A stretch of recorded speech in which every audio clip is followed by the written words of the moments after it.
Your device is requested to listen to the Two Factor podcast. Other than everyone agreeing that Jack and Rose could fit on that one door in Titanic, I think everyone can agree that everyone has a redeemable like glow up straight after a breakup, even if it's a new year, whatever it might be.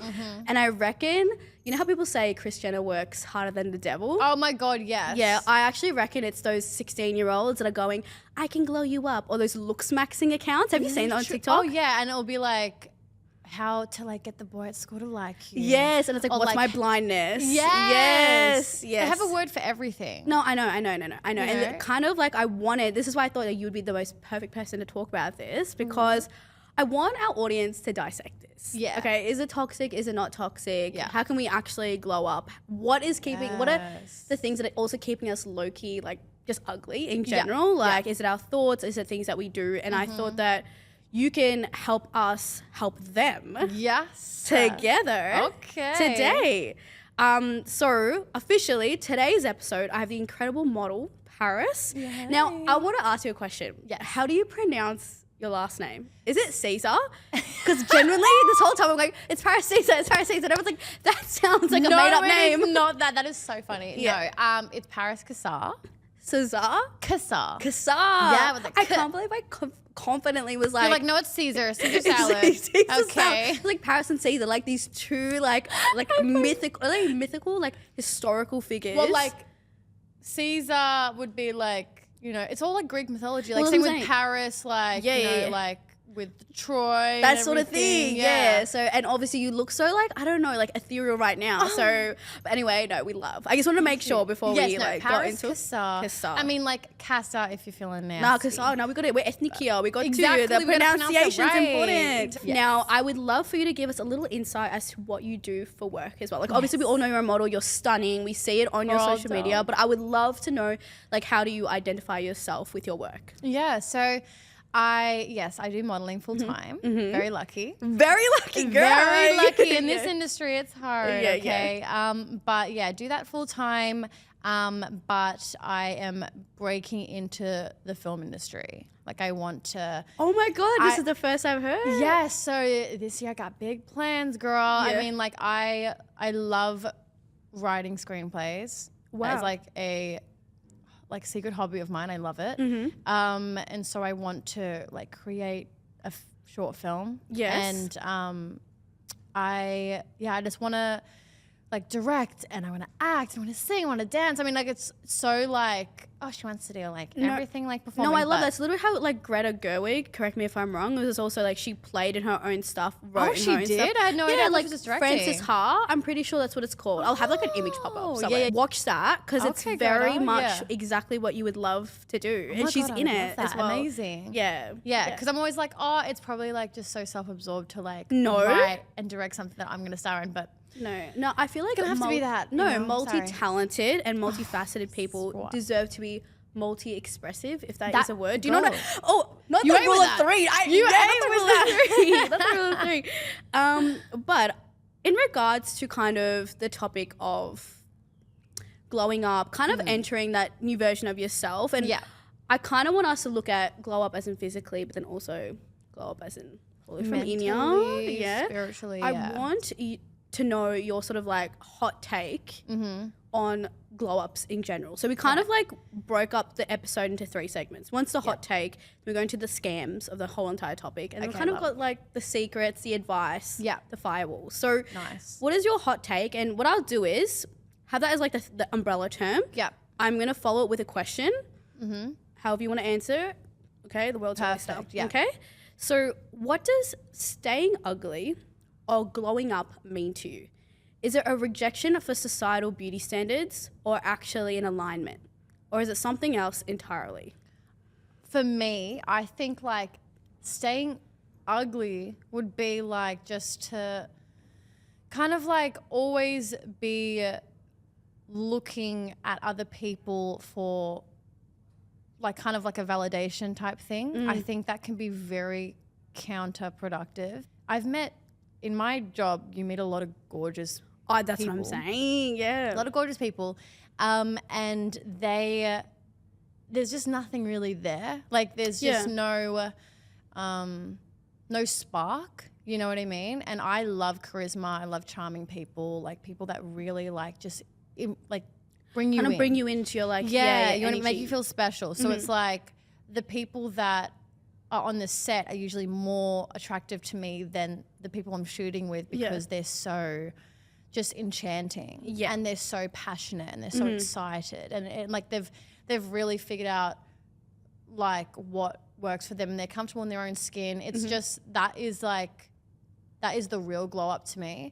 So staying ugly, I would say, is just like looking at other people for validation, not having a good sense of self, not feeling like confident and kind of always like self-deprecating, self-sabotaging, putting yourself down. That's like so not gonna be your glow up status. You know what I mean? You know, I completely agree with you because that reminds me when people go, oh my God, she's a gorgeous girl and she's with a not so gorgeous guy. Yeah, I hate when people say that. I hate when people say that too. But it's like as soon as that guy speaks and you see his personality, you're like, I see it, girl. You see it. And then if you look at it the other way around where it's like sometimes you have this like superficially like gorgeous couple and as soon as the girl or the guy like essentially opens their mouth, it's like wah, wah. You're shadowed, it's tarnished. Yeah, wop wop. Literally. And I actually and I wanted to ask on that sort of same theme of being on set, has there been a specific example where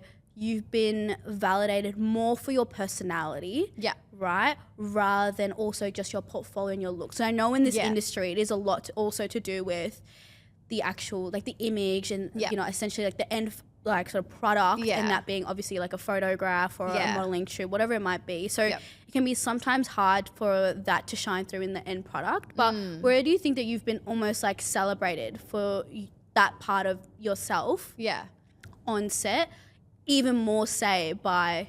I honestly do think like I do get more compliments on my personality. I was gonna say because I think as soon as I can work out what a team is like, which is quite quickly, it is like, okay, it's like full steam ahead. Like I am already being just like I'm just like completely being myself on set. And so I think that also brings a sense of like comfort for them, even though like crew and like that, like they know exactly what they're doing. They know their role. They know exactly what they're there for. It can still be nerve-wracking working with a different model for a different shoot. You don't know exactly the vibe, and you also don't know, like, they're really pressed for time.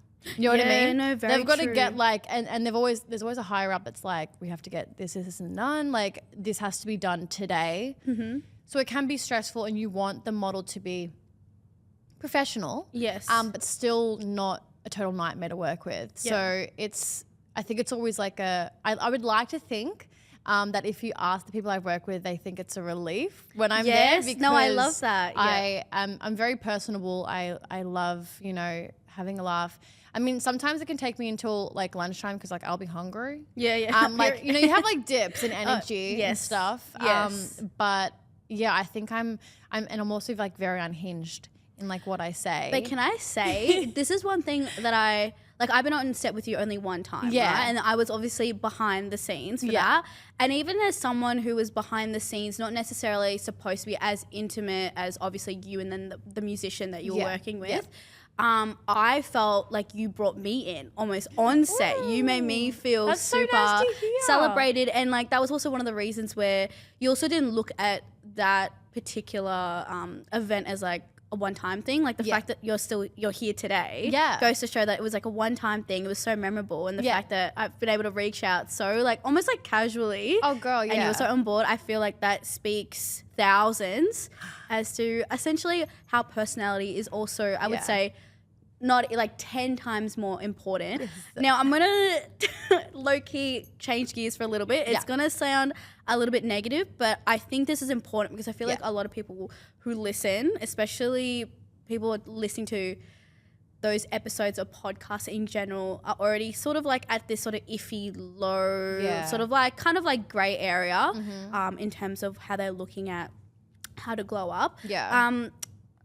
Especially in sort of the work that you're doing and essentially moving forward, whether it be on set in a film, it's, you know, you'll be external pressures to look a certain way, especially in an industry like modeling or acting, where aesthetics are super important as well.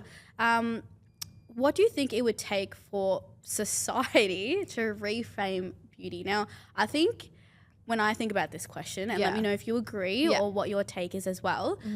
Remember when Brat came out and Charlie XCX did this whole thing about like there is prettiness and also being that sort of like rough around the edges, kind of like carefree. Dirty girl, not clean girl, yeah, but not like clean. that Yeah, sort of like, And like I actually really feel like we should be using the word dirty in this sense because I feel like people look at them like, what? Yeah. But no, unclean or dirty in that way was so iconic. Yeah. Right? And like party girl, bringing that like that dirty club girl back, which I feel like I've always identified with. Like I've never felt like the clean girl aesthetic. So I was like, girl, you're speaking to me. Yeah, you're speaking to me. You're speaking truth, girl. And I felt like that was an example of how that reframed beauty. Do you have any other examples, or what would be your take in regards to that? I would say like I mean, like, even the Barbie movie, like, you mentioned Greta Gerwig, but, I thought she did a really great job of, like, highlighting, like, different, like, that monologue by, is it American Ferrero? Oh, my God. Ferrero Cher, girl. Ferrero Cher, girl, my girl. And, like, that monologue was stunning. I feel like every single woman needs to listen to that. I mean, men as well. Yes. But like it is catered for women in that respect. And yeah, just I think it's important like just in regular spaces like that we don't like just build up like the aesthetically like pretty. It's like I think like just being welcoming with everyone. Like I never look at someone and I'm like, oh, like she's really pretty, like I could be friends with her. It's really all about personality. And like once I get to know someone, like I will literally sing about how like stunning they are. And they may not feel it, but like, and they may not be like, you know, the societal beauty standard. But like they're so beautiful to me in in their soul. Beautiful people that are just so authentically themselves. Yeah. And so like just not like just like carefree. Yeah, and expressive with how they feel. Yeah. Passionate. Yes. Like people that are passionate are so alluring. You know, like especially when like there's so many nonchalant people out there. Yeah. It's like it's to me I'm always gonna applaud and gravitate towards people that are just so like bubbly and out there and loud and weird and like just all of that. I don't know if that answered the question. I kind of forgot what we were talking about. No, that's absolutely fine. You know why? Because actually like hearing what you were saying, it's more like I think in order to reframe beauty within our society talks a lot about how can we be more expressive with the beauty that we see in others, right? And that needs to seem very authentic. So you talked about like I also hate when people give pity compliments, right? It's like I can tell you're just trying to be nice. Yeah. But let's say when I can pick that specific example of like how you make people feel in a room. Yeah. It's a very specific compliment, right? Yeah. And I think that can also reframe not only how they see themselves, right? And how the hotness or the sexiness or the beauty that person that you're giving the compliment sees themselves. Yeah. But when other people hear that too, it's kind of like a snowball effect where it's like, kind of like, oh yeah, I didn't really like think about that. Yeah, you actually are right. Like she is this. Yes. Or he is that. And it's so true because like even say if my friends and I are talking about someone like a guy or something like that, it just takes like one person to be like, yeah, but like, oh my gosh, like isn't he just such a darling? And then everyone's like, oh my God, you're so right. Like he is a doll. Like he is such a sweetie. Like it is very like we are all like it's kind of like because no one's all one. You know what I mean? Yeah, 100%. Like it's very. It just takes that one person to say something. It's kind of like. You know, it's kind of. I thought it was a hear me out. Are they going to say hear me out? Oh, I have so many hear me yeah. Because I thought, because you know that person's such a darling. I reckon that's so true because I think the hear me out challenge, as much as it is kind of weird, but also I think it was also very validating of like the different spectrums of beauty or hotness or sexiness, right? Yeah. And seeing so many people have either rogue or not rogue, like. kind of answers Yeah. was also interesting as to why do you actually see the appeal in this, and then for them to be like, either one, can't explain it, or two, like being able to identify it. Like for example, I'm gonna say something and okay, like 2-factor, don't tell anyone. But Okay. it's got to be so random, Paris. No, I'm so excited. But I said as a joke at work, I was like, I can't believe I said this at work. I said, because the font that we use at work is very specific. Yep. And we can only use one specific. So when I see a different type of font, I'm Oh my like, God, is that your hear me out? A font? It's a font. It's Times New Roman. It knows what it's doing. I'm telling you. I know it sounds crazy, but because it's Times New Roman. It is a good font. It's a good font. It is. It's classic. Yes. It's clean. It's here to stay. I actually did timeless. not think you were gonna go down like The fonts. Yeah, I thought we were talking about like a person or a character or No, something. but yeah, personal character, but like even like But also, is that a hear me out? I feel like that's what everyone uses, is it not? No, I thought people use Calibra body, like, you know. I know, I don't even. Yeah, see that, you know what I'm saying though. Yeah. It's like I use Georgia. Oh, girl. I use Georgia. Hey. Yeah, okay, sweetie. But I would love to know. Do you like chuck us a little hear me out, like sexual? You said you have many, so I do. I mean, like, mine are so weird. Like, I was watching Wicked the other day, and I was like, Jeff Goldblum. I was like, but hear me out. that's not hear me out, girl. No, but like, oh my God, I was with my friend, and she was like, ew, what the hell? I was like, no, Silver Fox era. yeah, but I like my like weird hear me out would be like, it's not even that weird. I would say like Mufasa from Lion King. Oh no, but also backstory stuff. Yeah. Oh my we God. love and it. like, did you watch the second like No, I haven't watched. No, it. not the new one, like the cartoon, the second Lion King. Oh, no, I haven't. No, when he's a child, actually. No, it's Scar's like nephew or something. Oh no, I haven't. No. Oh. Like enlighten me. Tell me. He's gorgeous. he's beautiful. Like, Okay, yeah. But yeah, like I think like, yeah, I like back to the topic. Yes. With the hear me out thing, like it is very like, because it can be like validating when like, because you may not like want to speak out on it. So like you may think like this person is like, you know, just like fabulous. And like everyone else is kind of like, oh, like whatever. Yeah. But like it just takes that one other person to be like, Yes. like bold and be like, no, like I feel you. I feel you. And then they're like, oh my God. And I think that was such a interesting, funny, comedic way, but also super deep in validating so many different beauty standards as well, right? Yeah. Now, talking about beauty standards, challenging them, what do you think that the fashion and modeling industries would look like if ugly were celebrated as beautiful? Or do you think that they do? I think they do. Okay, please, I would love to know and tell me why. I think that a lot of high fashion models, like when you show them to guys, they're like, what?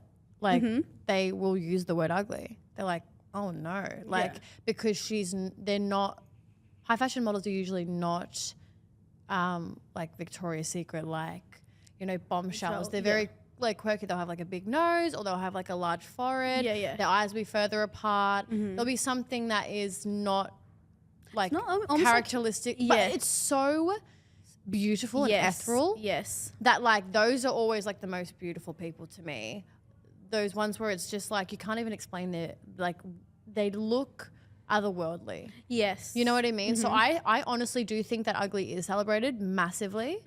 I would say like, you know, the industry is always changing, but there's always a quirkiness, you know what I mean? There's still always been, I don't think it's always, I think like maybe the 90s was more like superficial, like just like attractive. That's why everyone, like when you ask most people will be like, oh, the 90s supermodels, because like that is like the picturesque model that you think of. But yeah, there's just so many, especially like if you watch like Fashion Week, like in Milan or Paris or London or New York, they have the most stunning, just like non-conventional, beautiful people walking. Like it's just, you can't even explain it. It's like, they look like mythical. You know what I mean? So I do think that ugly actually is like celebrated a lot. Yeah. No, but like also they're not ugly. You know, they're not like, ugly. they're beautiful. And you the know? reason, and also eye of the beholder. Like someone is always beautiful to someone.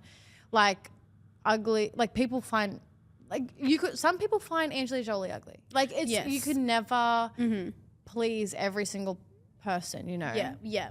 And you know what's so funny is that when I looked up the definition of the word ugly, right? Because that gets thrown around so easily. Like, right? Everyone says, I feel ugly or I am ugly. People use that word so commonly. And I actually, I think this is like the brown in me, but like when I'm fascinated by something, I study it, right? And I start with the definition. Yeah. Because I feel like, okay, like you're using that word so easily. Do you even know what that means? That's so important as well. Not enough people do that. Yes. People should do that because words are just thrown around. 100%, right? Yeah. And ugly literally just means unpleasant.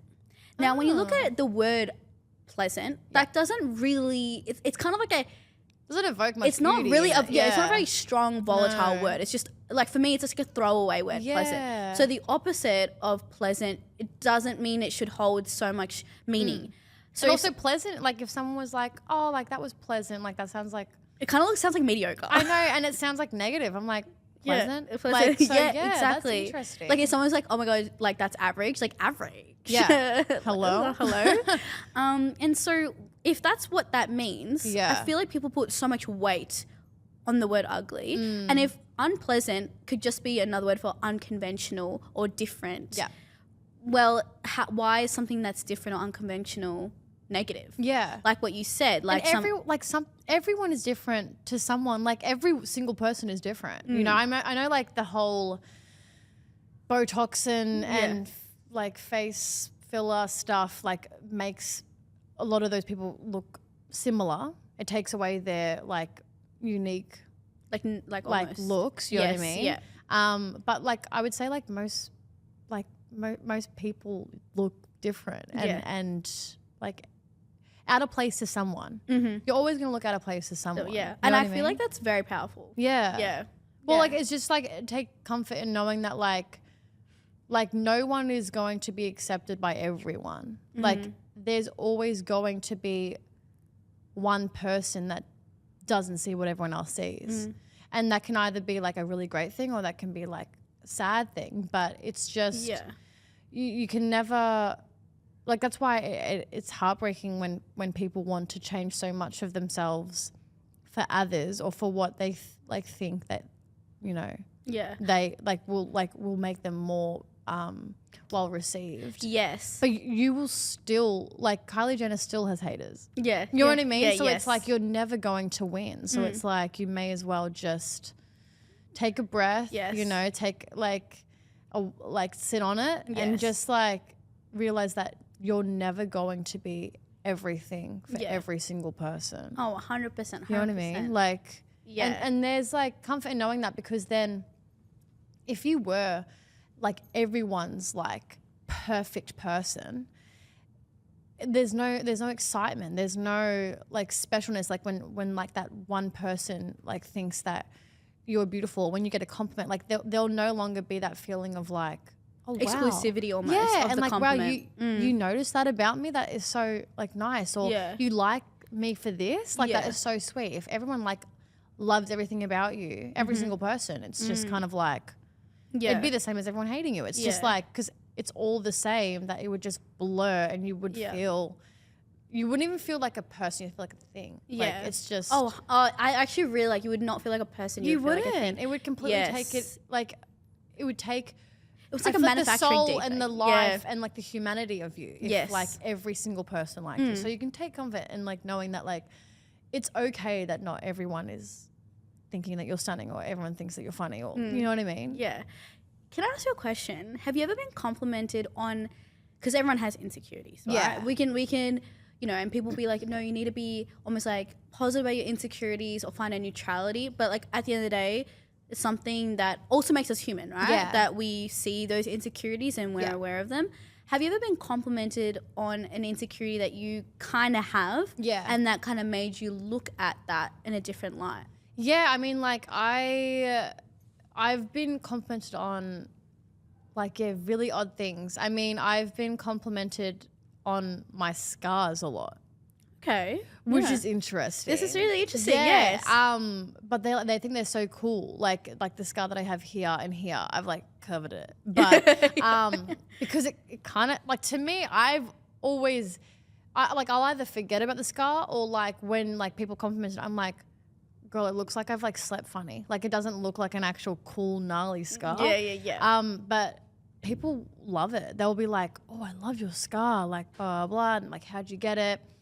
So like I find that interesting. Yeah. And like if it's like how I have friends that, you know, are like they have like an obscure sort of like nose or something, but it's literally stunning. Like that look of it. You know how it's like on TikTok, it's like a trend where it's like the big nose. It's so like beautiful. Yeah, like you could almost sculpt it like back in the day. Literally, it looks like just, so it's always like, I honestly think that like there is always going to be something beautiful in your insecurities from like, just it takes one person to think like, oh wow, this looks really great. Yeah. You know what I mean? And that's what I also, it's some people like will really hate TikTok for this reason. They'll be like, hate or love it. Like for example, when you've said it in that light, I love that because someone who probably was thinking of getting a rhinoplasty, totally fine if you want one. Of course. But who was considering it and was like on the fence could probably look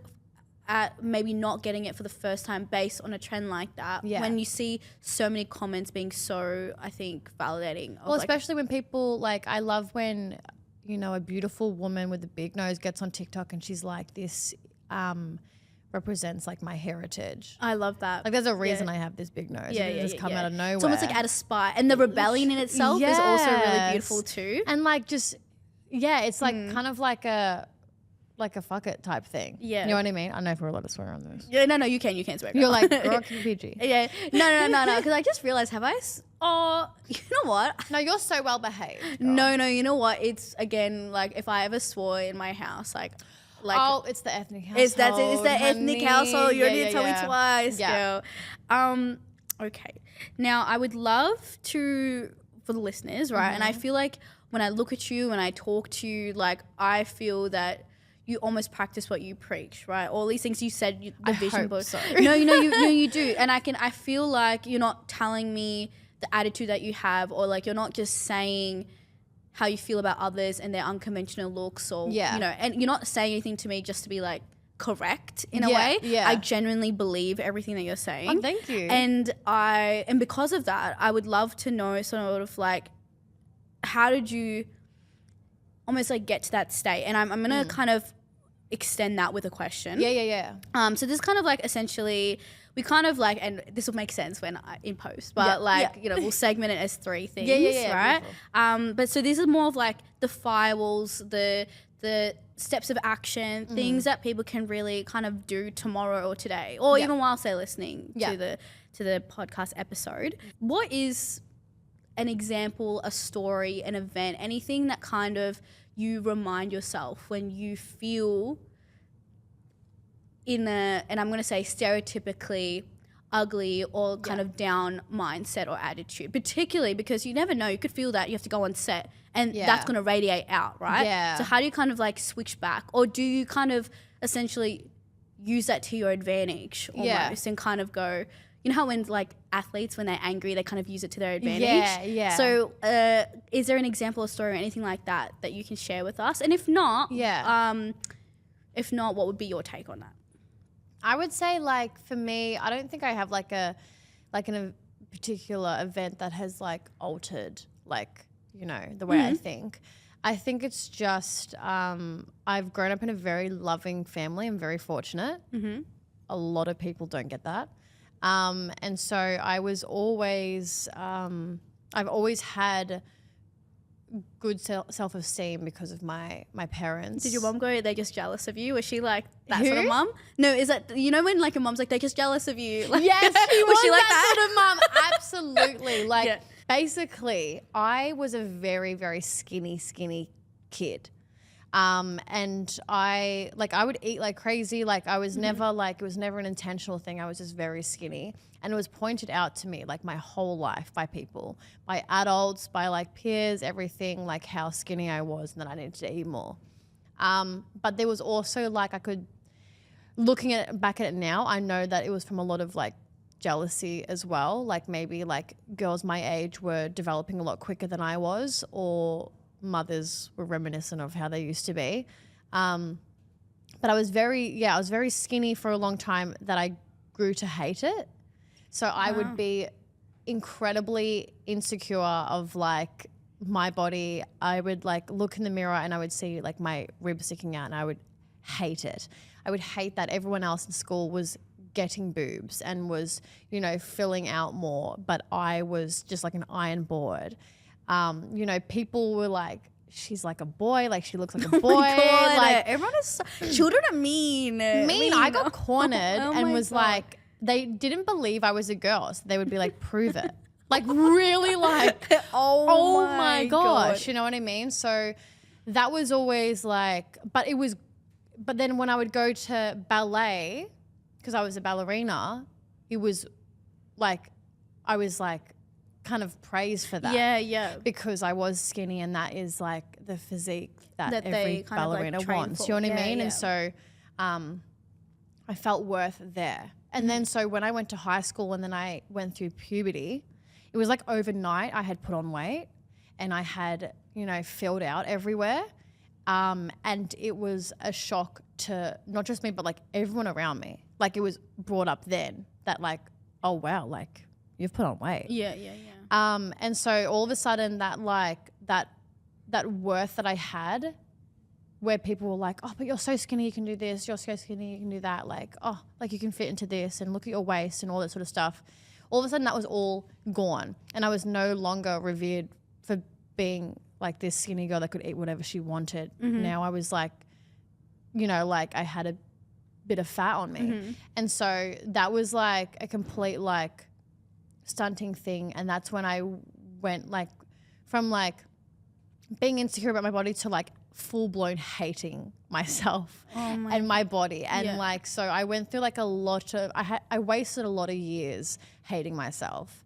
And I think like it made me, I would still have that confidence and everything about me, like that outgoingness, but the whole time like I deeply hated myself. Like I was extremely insecure and I was like on all these like different yo-yo diets, you know what I mean? Like you're always trying to because I was trying to get back to that weight when I was like, you know, Like a child, which I would never get back to. Mm-hmm. And so it's like going through ups and downs and everything like that. And now that I am in my woman figure, Mm-hmm. I think it's like I always look back on those moments when I really disliked myself and just think like how my younger self would have loved the body I'm in now. Mm-hmm. And also just like, it's kind of like that. I hate to bring it back to TikTok again. No, but you like, know what? it's Remember like that? It's so true. good. Yeah, It's good. yeah. That trend of like when I'm being mean to myself, but then I remember this is who I'm being mean to. Yeah. And it's kind of like I went through majority of my life hating myself. Why would I want to continue that? Like there's still a little girl inside of me that is still recovering and building herself up. Like why would adult me want to tear down a little kid? Yes. You know what I mean? Yeah, 100%. And so If do that you makes sense. No, Like- that does make sense. I was going to say, so if you were essentially like, let's say some sort of family of thoughts of when you were younger came to you before a job or a set or something that's like important to you, do you feel like you kind of squash it down through it's a like you don't want to be part of that sort of like waste of time, right? You talked about you wasted so many years thinking about it. And same with me, right? Like same. And it's like, oh my God, like life is so short. Am I really going to be wasting my thoughts on this? Like some people are like have so many other things to overcome and I'm thinking about this, right? That was a huge thing for me, yes. And then B, would you say is reminding yourself on, I can't, like of your younger self, but I also, it's like, does my younger self never want to escape the feelings of ugliness or like unprettiness or however you kind of want to like word it? Well, like it's because your mind is so powerful. So you could literally be the most beautiful person in the world and your mind will still convince you that you are hideous. You know what I mean? So it's like, why would I want to encourage that? I want to like, this is the body that I've been given. This is the face and the hair and everything I've been given. And there are things that I can do to alter my appearance and everything like that. But like essentially, like I know I'm not going to do anything drastic. So this is, I've got to make do. And so I have beautiful people around me that build me up from the inside out. So that is what I hold on to. Yes. I hold on to, I never want to be back in like the way that I hated myself when I was a kid. I don't want to hate on my, like I feel like it's counterproductive and it would hurt my younger self to think that, wow, she's still going through this body image stuff. Because I remember I grew up and I had grown women around me talk about how much they hated themselves and hated their bodies. Even like grandmas, you know what I mean? Yeah. And I remember thinking like from a young age, is this what being a woman is about? Like, is this our whole life? Yeah. Like it was such a terrifying thing to think like, oh my God, this woman is in her 70s and she is still wanting to go on a diet. She is still insecure about herself. Like she's lived this amazing, incredible life. Like, you know, she has given life. She has, you know, just created so many things. And this is her kryptonite. Yeah. I don't want to be part of that. I don't want to bring that into my adult life and continuously and therefore pass that on too. I think that's oh important. My gosh, absolutely. When you see so many mothers that are, you know, insecure and they pass that on to their daughters, and it's heartbreaking because, you know, like especially like we're in a world where it's like, especially women, it's like, oh, you're a bit full of yourself, or like you're a bit this, and like they don't want you to have self-worth. Do you know what I mean? No, like, really. They don't want you to have self-worth because no. that means you're going to want and demand better for yourself.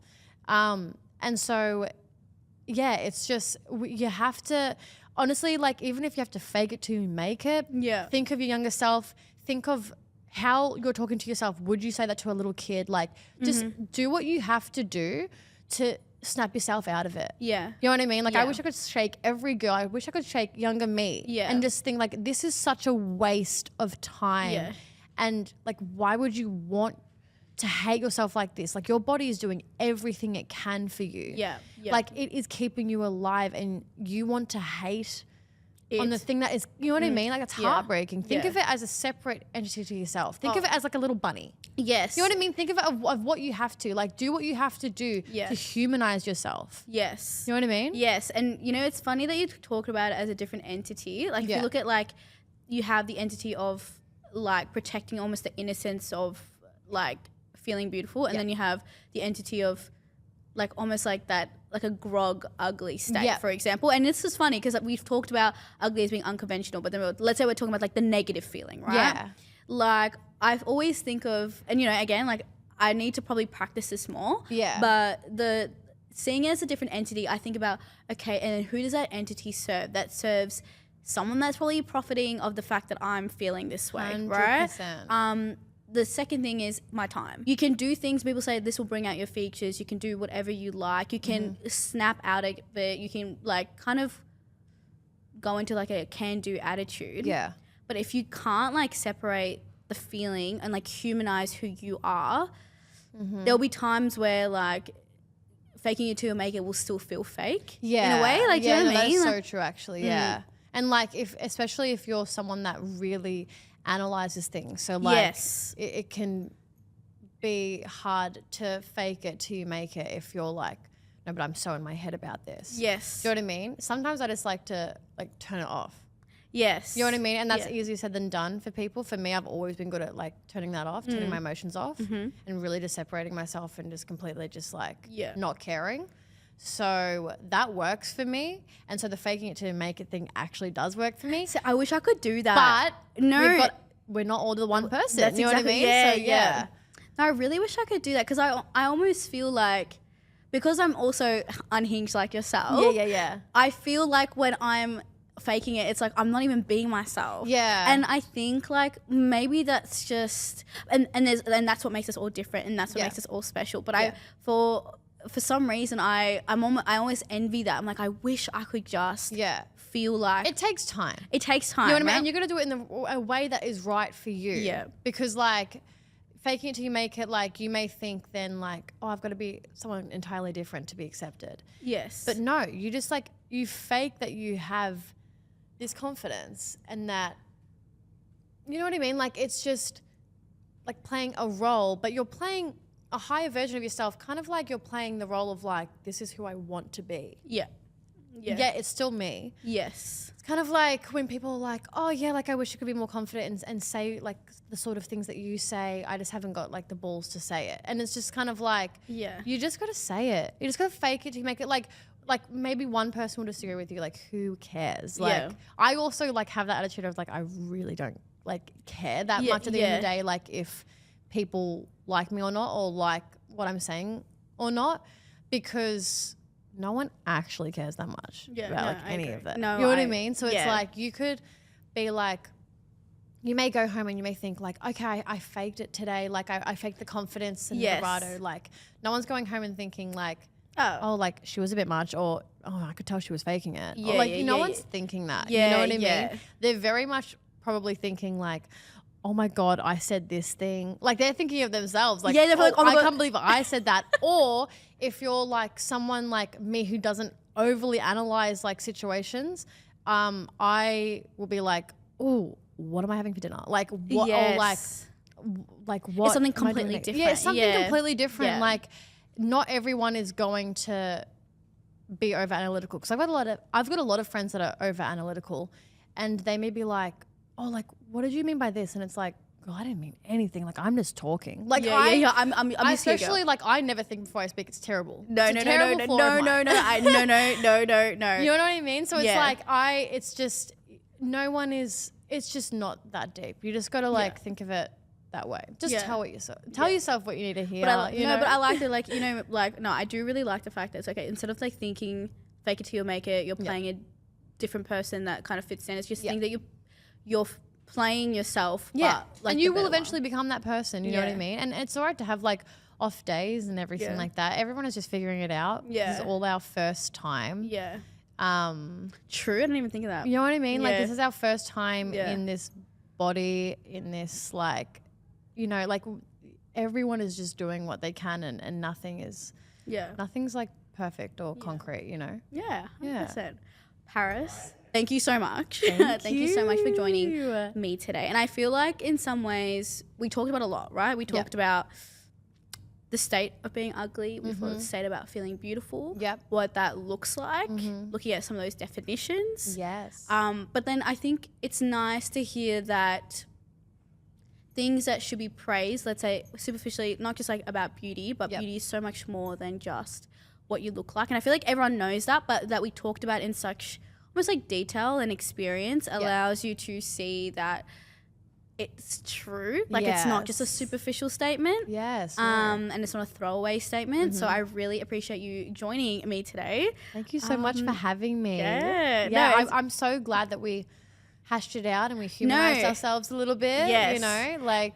And it's funny because like literally like even kind of like embarking on this journey, like I haven't been like photographed professionally, like some of the like campaign. That photo was stunning. Oh my God! Everyone go on the Instagram of Two Factor Pod. Stop. Because she ate down. But even you know what? After looking at like I ate, I was like, you know what? Do models feel like this when they like professionally captured with the right team? Like, and did you like? I loved it. You felt confident. I felt confident, right? Good. But this whole time leading up to it, I was like, I feel shit. Like I was like my hair, whatever. And then when it came through, and I think realizing back to back being on camera as well allowed me to also.